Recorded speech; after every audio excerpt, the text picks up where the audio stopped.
আসসালামু আলাইকুম। সন্ধ্যে ৭টা, বাংলাদেশ বেতার সিলেট। সংবাদ পড়ছি মোহাম্মদ ফয়সল উদ্দিন। স্মার্ট বাংলাদেশ বিনির্মাণে অপতথ্য মোকাবেলা চ্যালেঞ্জ শীর্ষক সেমিনার অনুষ্ঠিত হয়েছে আজ সিলেটে। আঞ্চলিক তথ্য অফিসের উদ্যোগে অনুষ্ঠিত এই সেমিনারে বক্তারা বলেন, টেকসই ভবিষ্যৎ অর্জনের লক্ষ্যে প্রধানমন্ত্রী শেখ হাসিনার নেতৃত্বে এগিয়ে যাচ্ছে বাংলাদেশ। প্রধানমন্ত্রী মধ্যম আয়ের দেশ গড়ার লক্ষ্যে ডিজিটাল সরকার, কানেক্টিভিটি ও অবকাঠামো, দক্ষ মানব সম্পদ উন্নয়ন এবং আইসিটি ইন্ডাস্ট্রি সম্প্রসারণের মাধ্যমে ডিজিটাল বাংলাদেশ বিনির্মাণ করছেন।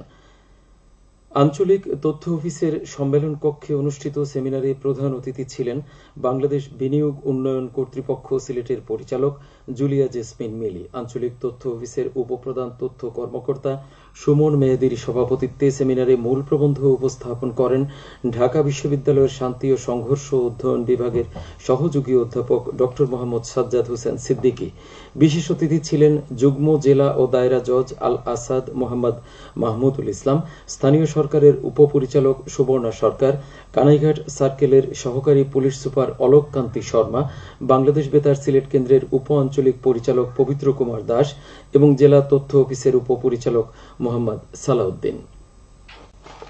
কৃষিমন্ত্রী ড মোহাম্মদ আব্দুস শহীদ বলেছেন, বর্তমান সরকার কৃষি ও কৃষক বান্ধব। কৃষিকে এগিয়ে নেওয়ার জন্য সরকার সার ও বীজ সহ অন্যান্য কৃষি সামগ্রীতে ভর্তুকি দিচ্ছে। আন্তর্জাতিক পরিমণ্ডলের সাথে তাল মিলিয়ে দেশের কৃষিকে এগিয়ে নিতে হলে শিক্ষক, গবেষক ও বিজ্ঞানীদের একসাথে কাজ করতে হবে। মন্ত্রী আজ সিলেট কৃষি বিশ্ববিদ্যালয়ের রিসার্চ সিস্টেমের উদ্যোগে দুদিনব্যাপী অ্যাডভান্স কৃষি গবেষণা শীর্ষক আন্তর্জাতিক সম্মেলনের উদ্বোধনী অনুষ্ঠানে প্রধান অতিথি হিসেবে ভার্চুয়ালি বক্তব্যে এসব কথা বলেন। সাইরেস উপপরিচালক অধ্যাপক ড মোহাম্মদ সফিউল্লাহ ভুইয়ার সভাপতিত্বে সম্মেলনে মূল প্রবন্ধ উপস্থাপন করেন অধ্যাপক ড মোহাম্মদ তোফাজ্জল ইসলাম। সহযোগী অধ্যাপক ড তিলক চন্দ্রনাথ ও ড ফাহমিদা ইসহাকের সঞ্চালনায় সেমিনারে প্রধান পৃষ্ঠপোষক ছিলেন কৃষি বিশ্ববিদ্যালয়ের উপাচার্য অধ্যাপক ডাক্তার মোহাম্মদ জালাল উদ্দিন ভুইয়া। সম্মেলনে বিশ্বের ৪৫টি দেশের ৬ শতাধিক শিক্ষার্থী, গবেষক এবং বিজ্ঞানী অংশ নিচ্ছেন। আজ ঐতিহাসিক ২৩শে মে, বাঙালি জাতির ইতিহাসে একটি গুরুত্বপূর্ণ দিন। ৫১ বছর আগে এই দিনে স্বাধীন বাংলাদেশের স্বপ্নদ্রষ্টা জাতির পিতা বঙ্গবন্ধু শেখ মুজিবুর রহমান জুলিও কুরি শান্তি পদক লাভ করেন। ১৯৭৩ সালের এই দিনে বঙ্গবন্ধুর হাতে আনুষ্ঠানিকভাবে তুলে দেওয়া হয় জুলিও কুরি পদক। বাঙালি জাতির এই পদক প্রাপ্তি গৌরবের। দিবসটি উপলক্ষে আনন্দ শোভাযাত্রা ও আলোচনা সভা অনুষ্ঠিত হয়েছে আজ মৌলভীবাজারে। জেলা আওয়ামী লীগের উদ্যোগে দলীয় কার্যালয় থেকে বের করা হয় শোভাযাত্রা। পরে কেন্দ্রীয় শহীদ মিনারে বঙ্গবন্ধুর প্রতিকৃতিতে পুষ্পস্তবক অর্পণ করা হয়। এরপর পৌর জনমিলন কেন্দ্রে অনুষ্ঠিত হয় আলোচনা সভা। ইরানের প্রেসিডেন্ট ইব্রাহিম রাইসির মৃত্যুতে সিলেট সহ সারা দেশে আজ রাষ্ট্রীয়ভাবে শোক পালন করা হচ্ছে। এই উপলক্ষে সব সরকারি, আধা সরকারি, স্বায়ত্তশাসিত প্রতিষ্ঠান, শিক্ষা প্রতিষ্ঠান সহ সব সরকারি ও বেসরকারি ভবন ও বিদেশে বাংলাদেশের মিশনগুলোতে জাতীয় পতাকা অর্ধনমিত রাখা হয়।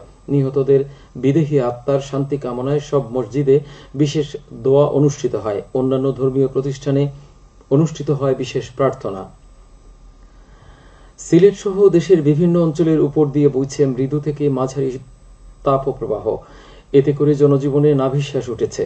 আজ সিলেটে এ বছরের সর্বোচ্চ তাপমাত্রা রেকর্ড করা হয়েছে ৩৭.৫ ডিগ্রি সেলসিয়াস। চলমান এই তাপপ্রবাহে ছুটে চলা কর্মব্যস্ত নগরবাসী, পথচারী, চালক, পেশাজীবী, নিম্ন আয়ের দিনমজুর, শিক্ষার্থীরা ক্লান্ত হয়ে পড়েছেন।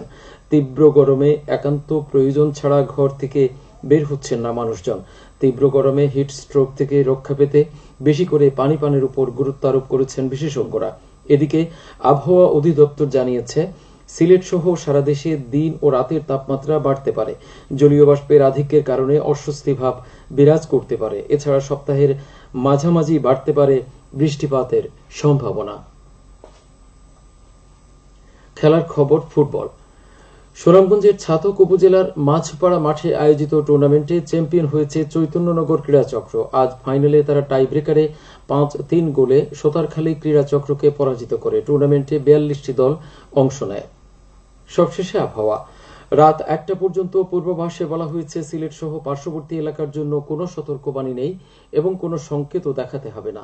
আজ সিলেটের সর্বোচ্চ তাপমাত্রা ছিল 37.5 ডিগ্রি এবং সর্বনিম্ন 26 ডিগ্রি সেলসিয়াস। বাতাসে আর্দ্রতা ছিল সকালে 63 এবং সন্ধ্যায় 57%। আগামীকাল সিলেটে সূর্যোদয় হবে 5টা 4 মিনিটে এবং অস্ত যাবে 6টা 35 মিনিটে। সংবাদ শেষ হলো। আমাদের পরবর্তী স্থানীয় সংবাদ প্রচারিত হবে আগামীকাল সকাল 8টা 10 মিনিটে।